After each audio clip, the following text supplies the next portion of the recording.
Good morning, friends. Today's the 14th of June, another Monday, and I'm speaking to you from Colorado. Now, you'll notice in the background you don't see palm trees. Some of you are giving me a hard time about this because there are 3 consecutive Mondays where you saw palm trees in the background. Are you ever going back to Colorado? And I explained to you that we got stuck in Florida. Why is it that no one believes me? Anyway, we're back home, enjoying great weather here, and speaking to you at the beginning of this week with something from God's Word that I think will really encourage you. For me, it has been a great verse as we're reading through the New Testament. So wherever you are, and however you start your morning or end your day, my prayer is that you consistently get into God's Word as we've been going through the New Testament, about a chapter a day, just reading what God has to say to us, trying to understand it, ask questions, make applications, and then ultimately obey that and experience the joy and the blessing of walking with Him. So this week we're in the book of Acts. We've been working through that. I'm going to go back a little bit to chapter 4 because there's a verse that I want to share that's just incredibly helpful to me. And it really tells a story of something personal in my life. And we're going to look here at Acts chapter 4 and verse 20.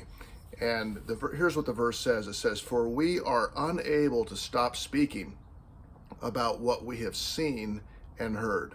Acts chapter 4 and verse 20. Give a little context with this, is that the apostles they're so excited about what they've seen and heard in the life of Jesus. They've seen the crucifixion, the resurrection, His life, the power of the gospel, and they cannot stop talking about it. However, the religious leaders have told them to stop talking about it because it's disrupting their religious system. Of course, we've talked many times about Christianity is not about religion, it's about relationship, and that's what they're so excited about. And this is their response to the ruling body of Jews, the Sanhedrin, that we can't stop talking about this.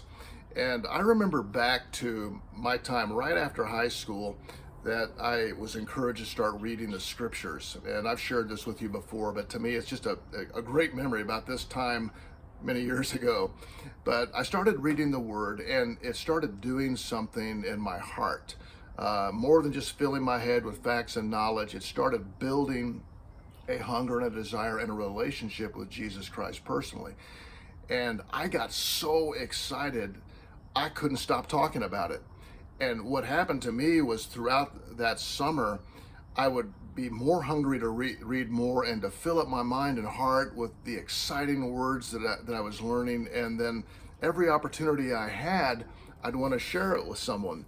And when I think of this, this happened many years ago, but to me it's a constant thing. I feel like even now as a pastor, that's how my preaching works. It's a week of getting filled up with this. Now, I want to put this in a little bit of context of Diane and I. We had a recent vacation of having just some still time, some quiet time, some away time.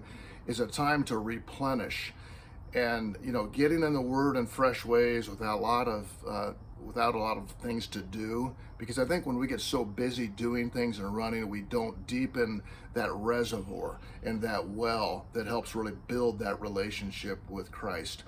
And so the question is, what are you doing to replenish that reservoir?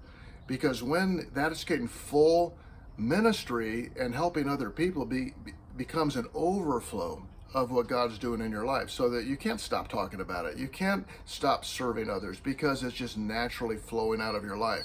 But if you get so busy that does not get replenished, then you're going to be on fumes, and it's going to not be fun for you. It's not going to be fun for others. So when you think about these words, when you can't stop talking about it, when you get to that place where that reservoir, your life is so full of relationship of what God's doing in your life, you're seeing things, you're understanding, you're applying, you're obeying them, you're experiencing the blessing that He's promised, you can't stop talking about it. That's a good thing for you, and that's a good thing for everyone around you. Have a great week.